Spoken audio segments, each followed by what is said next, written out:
Chapitre 3, où l'on comprend que Liam n'a pas que des amis. L'ambiance dans les salles d'interrogatoire du commissariat est disparate. Dans une, des lieutenants attendent patiemment qu'un dealer consommateur de crack, qui peine à aligner 2 mots intelligibles, termine sa déposition. Dans une autre, des policiers s'emportent en tapant du poing sur la table devant la mauvaise foi évidente d'un voleur à la tire. Dans une troisième, on tente d'expliquer à une gamine d'à peine 13 ans que se prostituer pour pouvoir s'acheter le dernier smartphone à la mode est une mauvaise idée, ce qu'elle a beaucoup de mal à comprendre. Doug et Sacha, eux, sont seuls dans leur bureau. Lorsque le lieutenant Douglas Doug Bradford avait 20 ans, il était plutôt maigrichon. Suite à une alimentation exclusivement constituée de sandwichs graisseux et de sodas contenant autant de morceaux de sucre que de bulles, il commença sérieusement à s'empâter.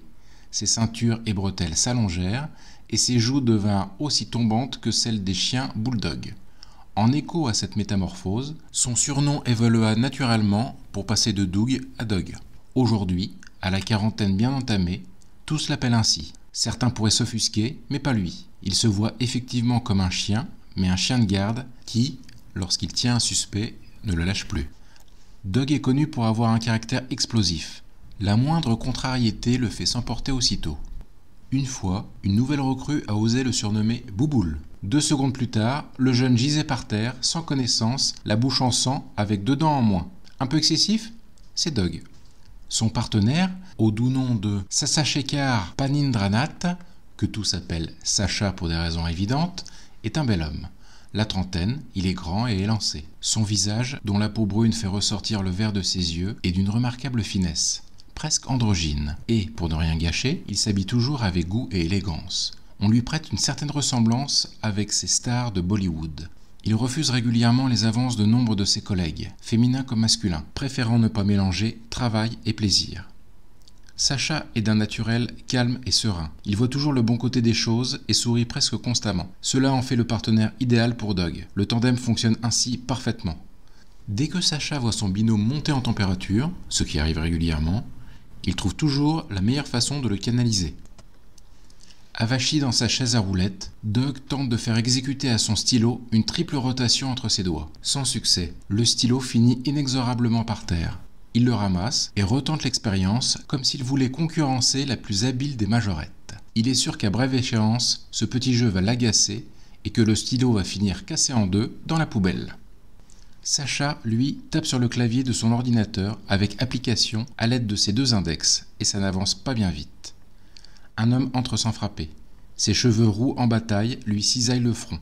Son teint est blafard. Il est vêtu d'habits sales et froissés et il porte des lunettes de soleil. Son visage est tourné vers le sol comme s'il voulait éviter de croiser tout regard.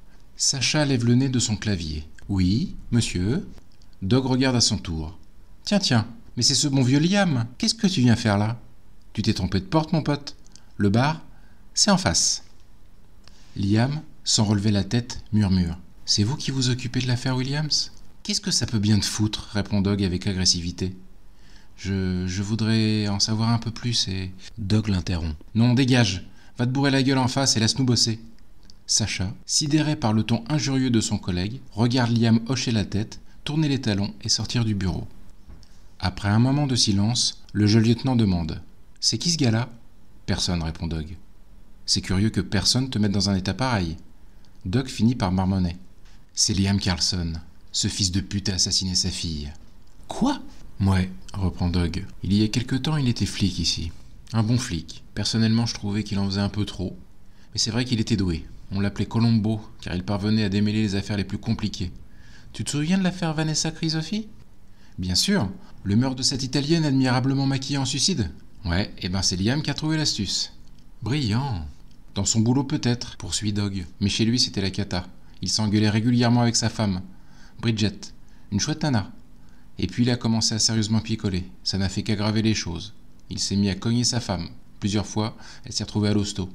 Il est devenu de plus en plus violent jusqu'au soir où, dans un accès de rage incontrôlable, ce salopard a tué sa fille de 10 ans à coups de couteau. Merde ! Mais pourquoi ?